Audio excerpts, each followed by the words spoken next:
So with a high conflict personality, if they perceive any kind of threat and then you act in a way that they perceive as even more threatening, it creates what's called a negative feedback loop. And so they perceive your threat, like in their head, think, oh, this validates my preconceived notion. And then they have a bad reaction to you. And then you tend to have a bad reaction back because you're freaking out like, why is this person getting so mean? So if no one's taking a step back and stopping that negative feedback loop, then it just keeps going. San Diego 911 emergency. You need to come right away. There's a man with a gun and it's loaded. Receiving emergency signal from 4 George 1141. Got a white female down. We need paramedics code, please. All available units roll code that way. Welcome to the De-escalation Conversations Podcast. I'm Carrie Mensier. And I'm Diane Halfman. And with us today is Samantha Drum. I'm so grateful to Samantha because she actually heard the podcast and reached out and we started chatting. And I was like, oh my gosh, you need to be on the show because everybody is going to want to hear from you. School teachers, firefighters, police officers, anybody in medical services, flight attendants, because we all know there's no cover at 37,000 feet. And business owners, lawyers, everybody's going to want to hear about Samantha because she helps people with ongoing exposure to high conflict personalities to start taking back control of their life so that they can stop living with chaos and start building a life of peace. That's an awesome mission, Samantha. Thank you. You're also passionate about teaching effective skills and strategies to help people take back their power. And I know that there's a lot of people today after the pandemic and the shutdown and everything else that's gone on that feel like they don't have any power. And if they're going through, divorce or conflict within a family, there's a lot of times that there's that feeling too. Now, you're an attorney. You're a high conflict strategist. I want to talk more about that. And you're the founder of Controlled Confrontation. Controlled Confrontation. I had to say that like 3 times in my head too. So, Samantha, welcome to the show. Thank you for having me.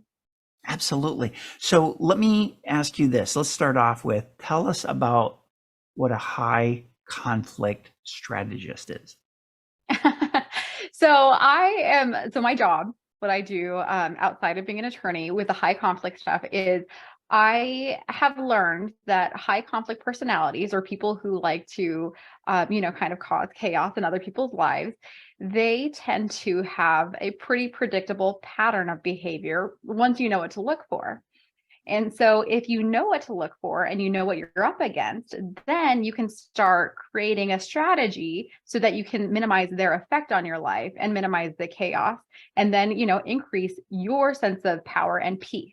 And so what I like to do is help people to identify what specific skills or tactics are these people using? How can I learn how to identify those things? And then how can I kind of like sidestep those behaviors so that when things get crazy and things get tough, I can address it in a different way that has a better outcome for me. Got it.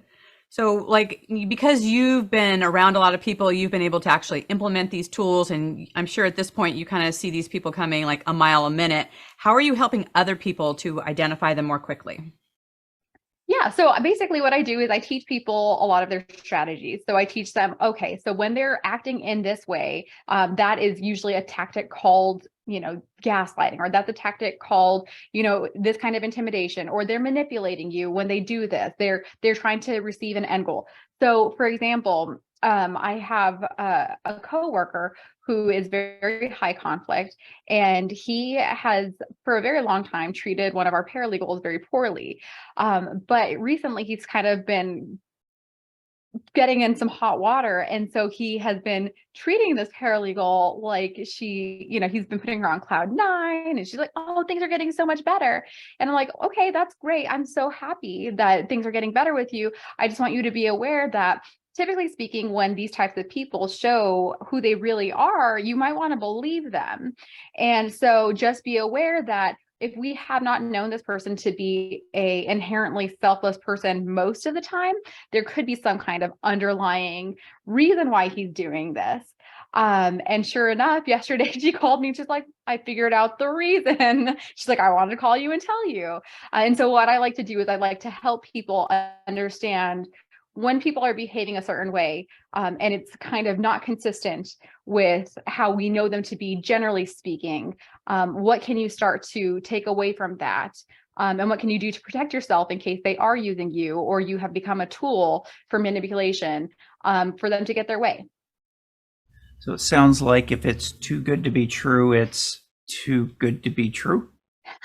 Generally speaking, with high conflict personalities, yes, if they have repeatedly shown a pattern of behavior that is, they're aggressive, they're rude, they put people down, they make people feel insignificant, and then out of nowhere, suddenly they're, being so kind, and they've really turned they've turned the page, and now they are so helpful, and I really feel like they care. I'm not saying it can't happen, that something changes in them. They can definitely, there's room for everyone to have meaningful change. But there is also a possibility that there is manipulative behavior going on behind the scenes. And if you're not careful, you can be used for them to achieve a goal that you wouldn't feel comfortable with if you understood what was happening. Got it. That makes sense. Do you see if there's anything that people are doing that kind of escalate the situation, that kind of trigger them to kind of be like more of a kind of their high conflict kind of increases because of what people say? Do you mean like someone who's like a third party observer who accidentally increases it? Right. Yeah. So I would say that a lot of times what happens is when escalation does occur, it's because, so with a high conflict personality, if they perceive any kind of threat, and then you act in a way that they perceive as even more threatening, whether you even realize it or not, it creates what's called a negative feedback loop. And so they perceive your threat, and then they almost like in their head think, oh, this validates my preconceived notion. And then they have a bad reaction to you. And then you tend to have a bad reaction back because you're freaking out like, why is this person getting so mean? And so then, so there's like bad reaction, and then ongoing cycle until someone finally calms down and says, enough is enough. We need to take a step back and like start over from here.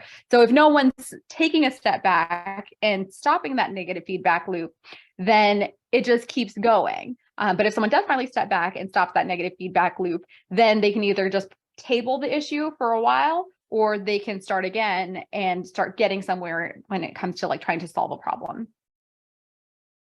So it sounds like what you're describing for the actions and this type of high conflict person, HCP, aren't they just narcissists?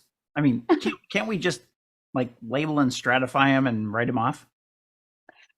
So there are narcissists who are high conflict personalities. And then there are narcissists who are just entitled people who are not causing conflict in other people's lives. They just tend to be more entitled and they think very highly of themselves.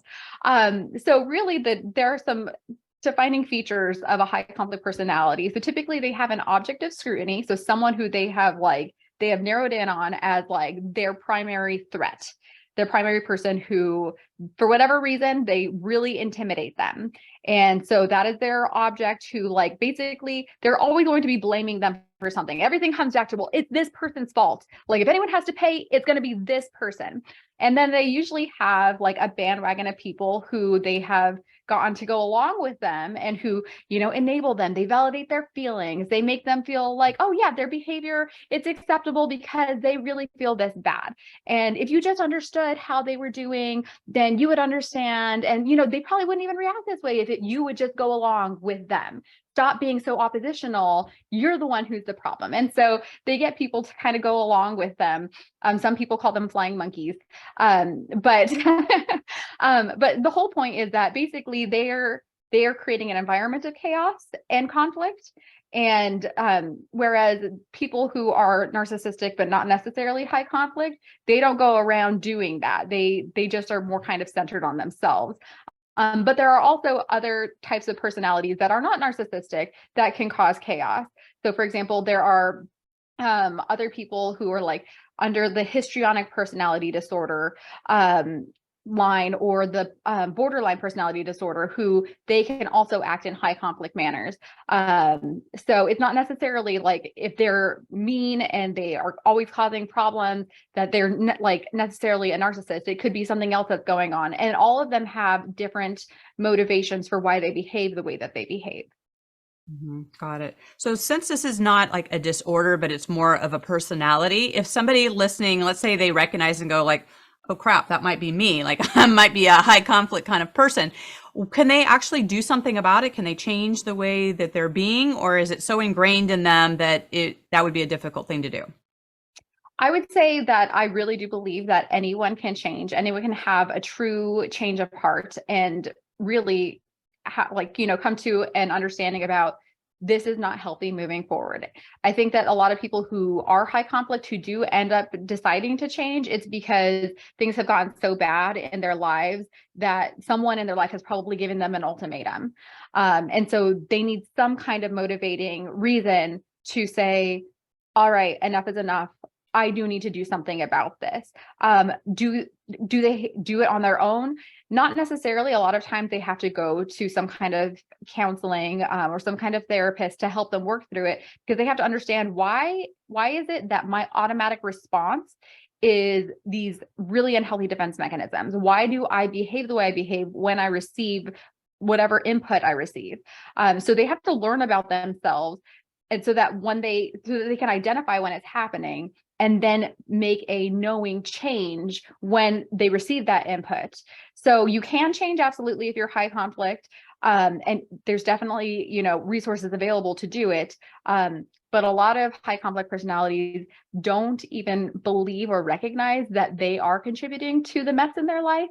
And so it's very hard to get them to understand that they need to be the ones making the change, because they truly do believe that it's usually everyone else. Makes sense. So is HCP, high conflict personality, is that a diagnosis? I mean, we're going to find that in the DSM, or how does that work? So yeah, you're not going to find the term high conflict personality in the DSM. It's not, it is not a diagnosis. And if you think about it, a diagnosis, it is for someone who is going to receive treatment. It's a doctor's way of saying, this is what you're dealing with, and these are the steps that we're going to take to help you overcome whatever issue it is. So if you're diagnosed with narcissistic personality disorder, then a doctor is helping you to come up with a treatment plan to identify and treat that. Whereas if you're a high conflict personality, that term is helpful for people who have to live with you, but they're not going to be the ones giving you the treatment. They don't have the qualifications to do that. But it's helpful for them to use this descriptive term so that they know, okay, this is a high conflict personality. And I know that when especially when it comes to conflict that's arisen, I have to approach this in a different way. And I have to have different expectations about how it's going to end up.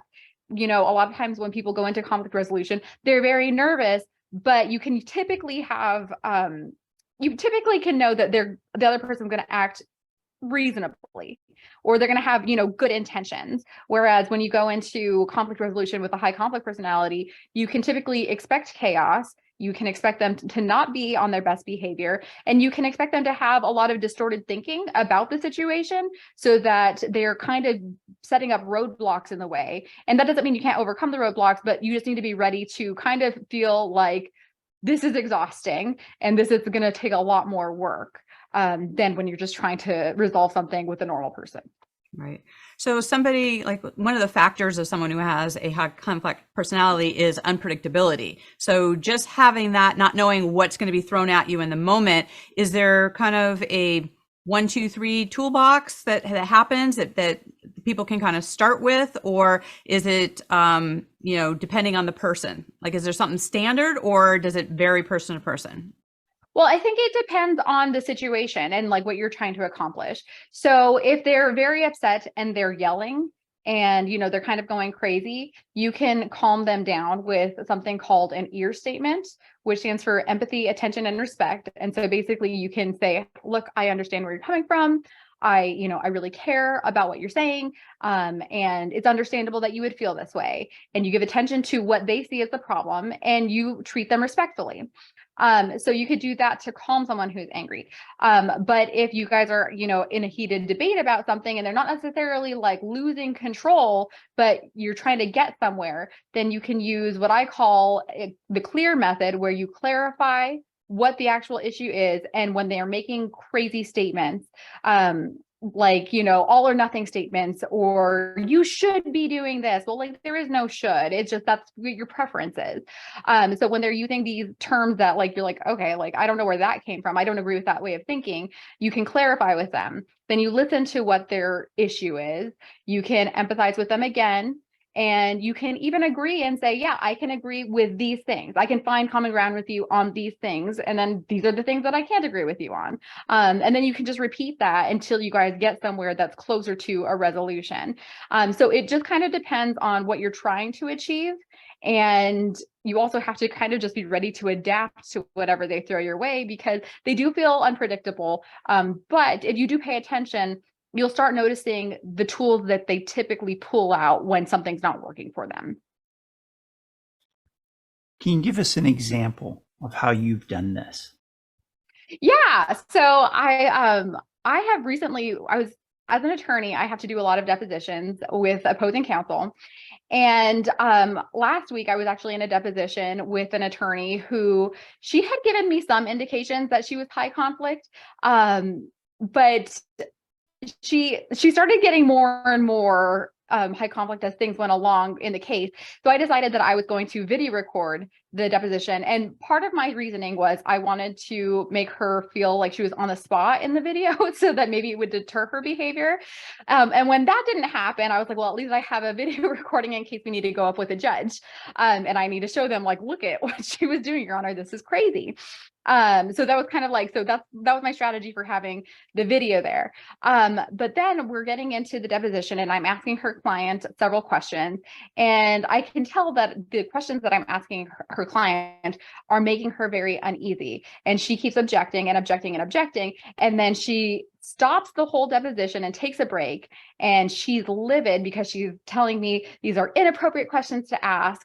And to me, I'm like, it's discovery. We're not in trial yet. So I get all the evidence that I want, and, you can keep it out at trial. But I get to ask these things. And so she comes back and she looks at me and she goes, counsel, if you continue with this inappropriate line of questioning, I'm going to call the judge.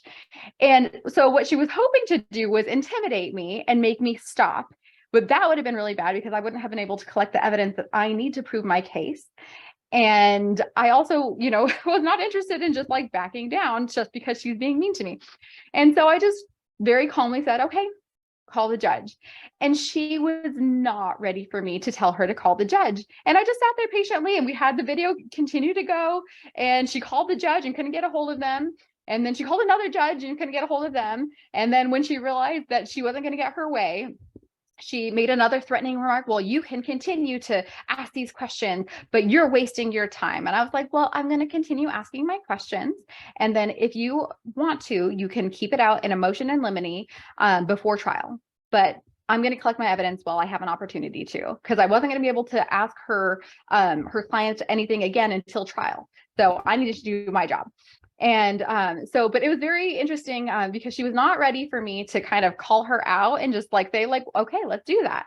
And then after that, she's been behaving. So we'll see how things go for the rest of the case.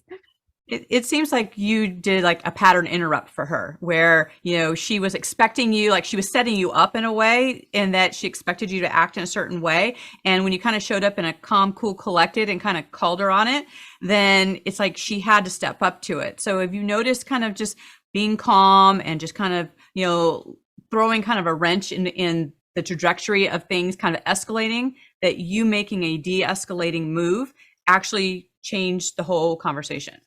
Mm-hmm, absolutely. Well, and they use these tactics because they usually receive a response that they're used to getting. They know it works, so that's why they do it. And so then when someone disrupts that pattern, they don't know what to do, and they don't typically have something else lined up because this has always worked before. And so then it is easier to kind of move forward because they weren't prepared for that kind of response.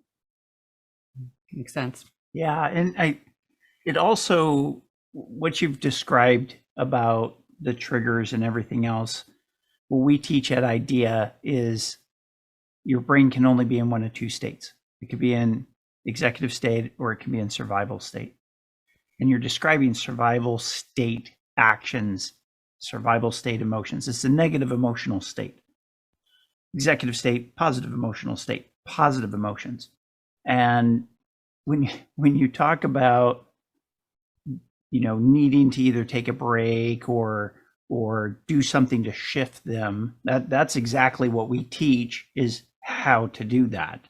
But it's all with the goal of get them into executive state, because then when you're staying in executive state, then you can get them into executive state. When you get them into executive state, now you can have a conversation. But when you're in survival state, the PFC, the prefrontal cortex, the part of the brain that controls all of the executive functions, is shut off. It literally does not get any power. It's like somebody flipped a circuit breaker. And so everything that you're describing about these high conflict people goes right along the lines of what we're teaching. So this is a perfect conversation to have. Sounds good. So one of the hats that you wear is founder of Controlled Confrontation.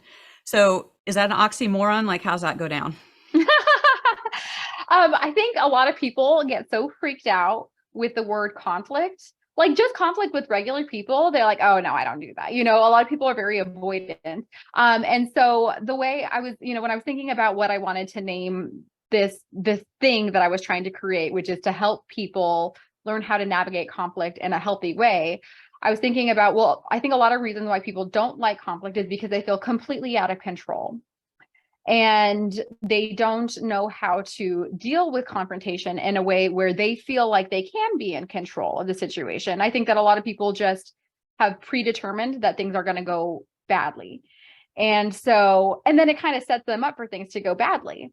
And so the reason why I named it Controlled Confrontation is because I wanted to give people this understanding that just because you're dealing with conflict, that doesn't mean automatically things are going to go wrong. And you can have a controlled environment and you can have a confrontation that ends very well. You just need the right tools, and also just you kind of need to get out of your own head about it.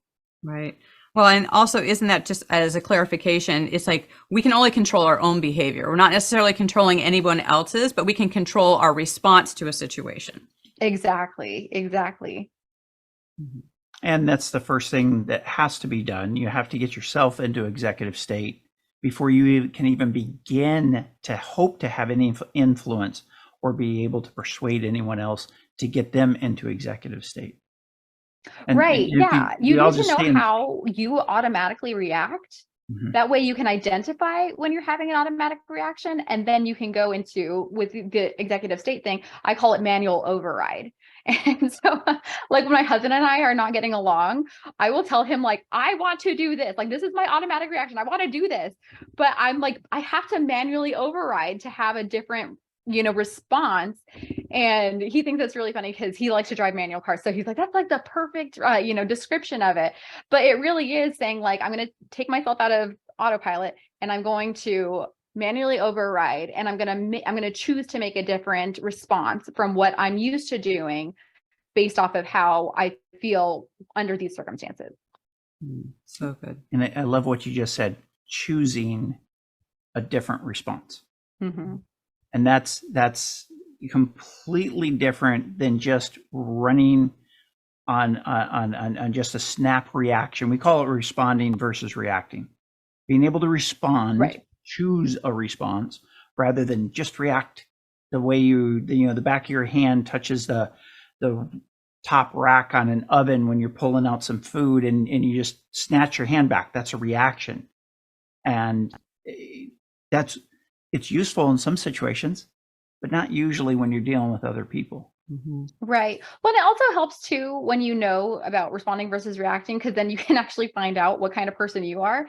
Like, I would say that my normal response system is I tend to be more reactive.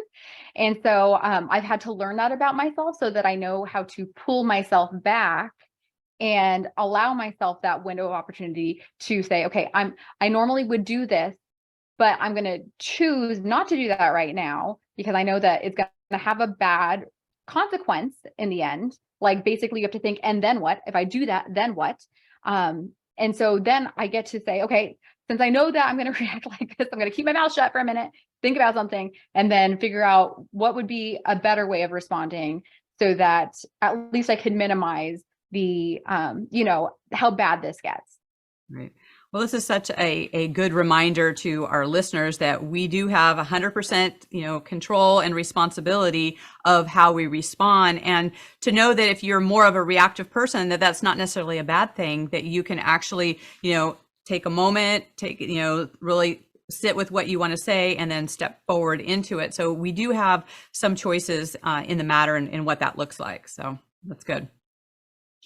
So how has this work that you've been doing benefited your own life, your own relationships? So I would say that it has helped me grow so much as a person because I have realized that I am not stuck in people pleaser mode. So I have always been very much a people pleaser, and it's been to the detriment of I have allowed myself to become very bitter. I didn't have boundaries. And I think that it was very easy for people to take advantage of me. And since I have learned these skills and since I have, chosen to implement them, because you can know a skill, but if you don't use it, then you're not going to get the benefit of it. So since I've chosen to use the skills that I've learned, I would say that it has helped me. I feel like in my relationships, people respect me so much more because they know that I mean what I say. They know that I take myself seriously and that I'm not willing to be a pushover. And it's also helped, like specifically, like with my husband, I joke with him, he's Lebanese. And so I'm like, well, you just like to fight.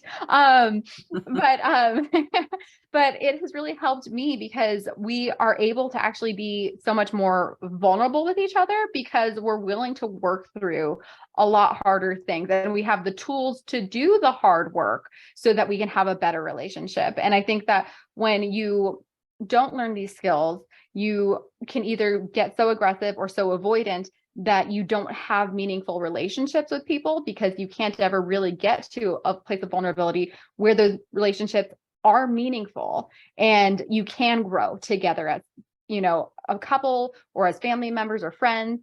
But when you learn these skills, you can get to a place where there is a lot more meaning and you guys know the boundaries with each other and you know how to respect each other and you know what will and will not be tolerated. So good.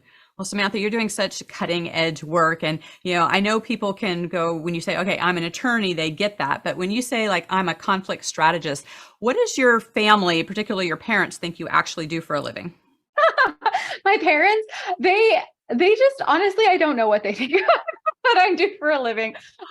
They think like I talk to them about it and they're like, that's so cool. And I know my mom loves the things that I tell her and I teach her, and she like has implemented it like with her coworkers at work. And she's like, guess what? It had this result. And she gets so excited about it. I think that they just think I'm this attorney who just, has this like philanthropic interest in helping people with conflict. And they know that I, have really good results. And so they're just like, we don't know what you're doing, but it's pretty cool. I'm sure they're proud of you. That's awesome. You mentioned something a moment ago about feeling taken advantage of, feeling bitter, and there's a quote that I share in our trainings that it talks about the word resentment. And resentment and bitterness, feeling taken advantage of, it's all right in that same section of the emotions wheel. And the quote is, resentment is a sign that somewhere along the way I compromised myself.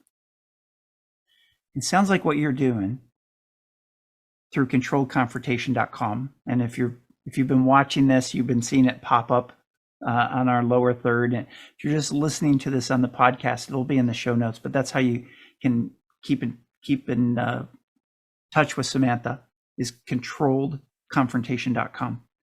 But it sounds like what you're doing is you're allowing people the opportunity to have tools where they don't compromise themselves. And that's powerful. That's really awesome work that you're doing. Yeah, one of the things that I teach in through Controlled Confrontation, and I have a course specifically called the High Conflict Cure, is I teach people how to get very clear on their values. Because when you know what your parameters are, these are the things that matter to me and are my priorities, then it's a lot easier to make decisions about how you want to respond to someone, or if you don't want to respond. But you can stay consistent because they're kind of like road barriers where they keep you on track. So you're not going off, you're not falling off the cliff, they're keeping you in line. And so if you know what your values are, then you can say, okay, is what I'm about to do consistent with those values? And if it's not, then I'm not going to do it. I need to figure out a way to stay consistent with my values so that I'm not compromising. And then I feel like I let myself down again. And then I'm mad at them because I'm projecting that I didn't do something to respect myself.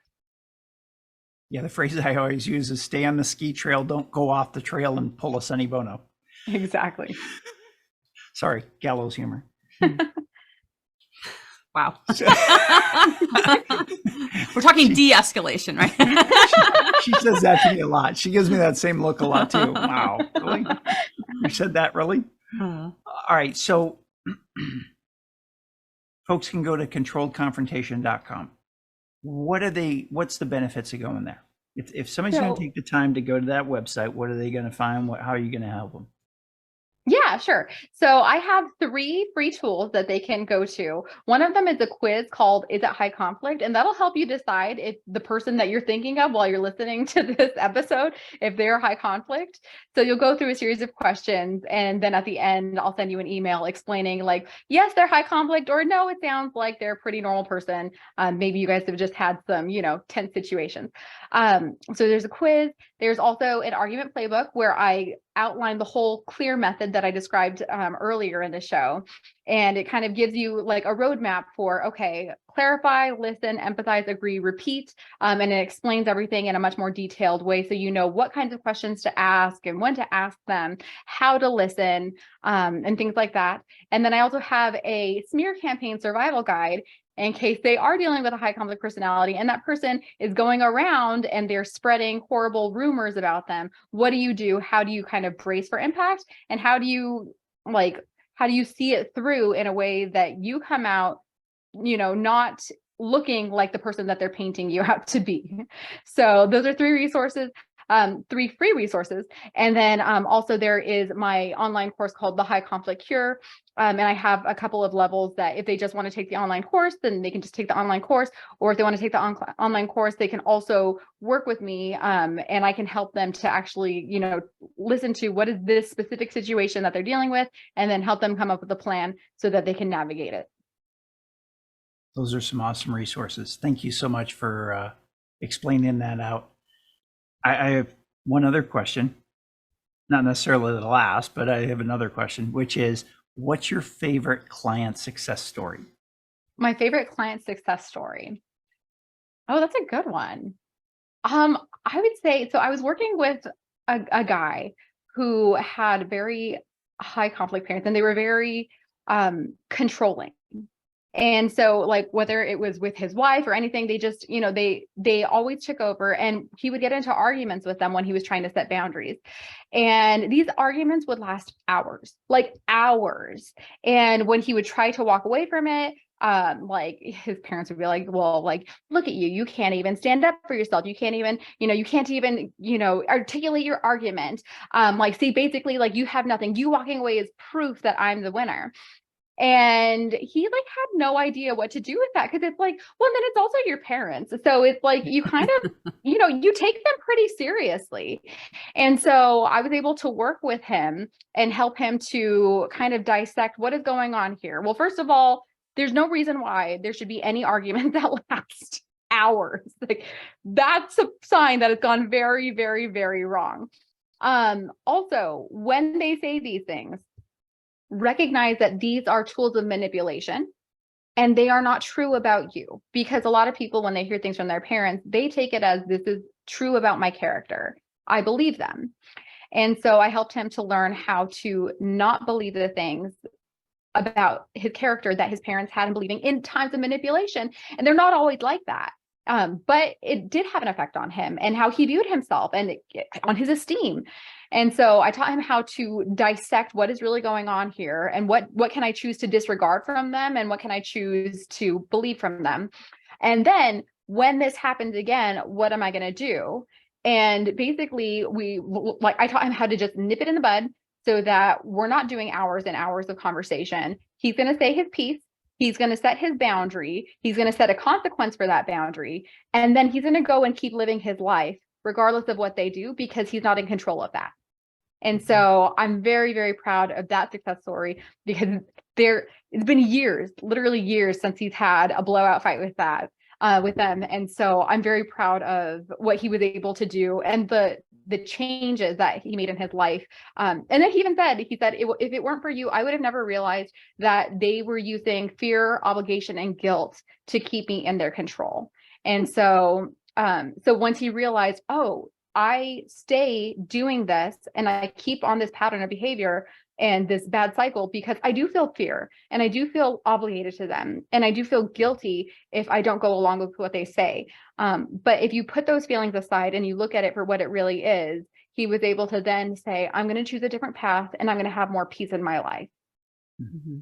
It sounds like a government tactic. I don't know. Yeah, I was going to say, so I'm going to go back. I'm going to bleep out that whole part that you said about you walking away proves that I'm right. I win. I'm going to bleep that out because I want anybody to take that as a tactic. I am going to use it as a tactic, but nobody else should. So, Diane's going to hear that like in about a week and she's going to go, no, you can't do that. Yeah, I got you. If someone is telling you, oh, if you're walking away, proof I win, it's like, you can make whatever declarative statement you want. That's just not true. Right. So, well, and that's just more evidence to like, who are the kind of people that you have in your life? And he was fortunate to come across you. You know, sometimes we need several voices of reason when we are in chaotic situations, and you particularly, you know, a lot of people don't know in their own families, right? If they haven't experienced being with other people, to have a sounding board that actually gives them sound advice. So kudos to you. Thank you. Very cool. Very cool. So Samantha, people can stay in touch with you through controlledconfrontation.com. And I just want to thank you for being here. I want to thank you for the conversation today about de-escalation.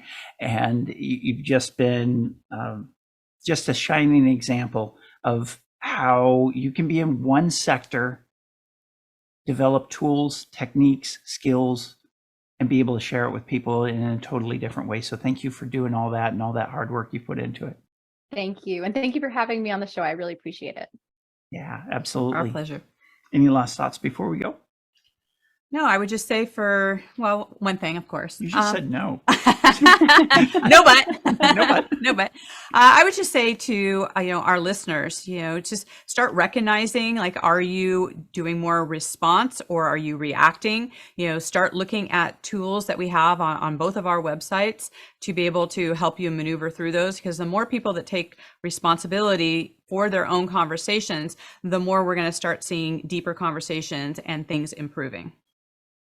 I agree. So for our listeners, theidea.world has a ton of resources available. Doesn't matter what sector you're in. We are able to help you. Samantha's able to help you at one point or another. When you are unhappy with the situations that you're finding yourself in, you have to decide, is it worth my time and effort to go check out controlledconfrontations.com, theidea.world? Is it time for me to step forward and actually take control of my life? Live your life by design, not by default. That's one of the favorite things that I learned from Diane very early on, was that live your life by design, not by default. So for our listeners, thanks for being here. Thanks for giving us a thumbs up on the YouTube and the Facebook, giving us the like, and also hit that little subscribe button and a little bell so you know when we drop a new episode, which is every Monday morning at 6 a.m. Pacific. Until next time, folks, stay safe. Bye. I hope you found a lot of great value in this episode of the De-escalation Conversations podcast. Please be sure to go to our website, theidea.world, THEIDEA.world. On that website, just click on the link that resonates with you most. If you're a K through 12 educator, if you're a firefighter, medical services, law enforcement, flight attendants, whatever industry you're in, we have specialized training for you. So check that training out, because literally it can save your life, it can save your relationship, it can save your career. So check out theidea.world. And I'll look forward to seeing you soon. Take care. This is Kerry Mintz here, and thanks for watching this episode of the De-escalation Conversations Podcast. I hope you got some great insights that you can use right away. But don't stop here. Click that video link above and keep the momentum going with another powerful episode. And hey, if you haven't already, please hit that like button and the subscribe bell so you never miss an episode. New strategies, new stories, and new ways to connect coming your way every week. See you in the next episode.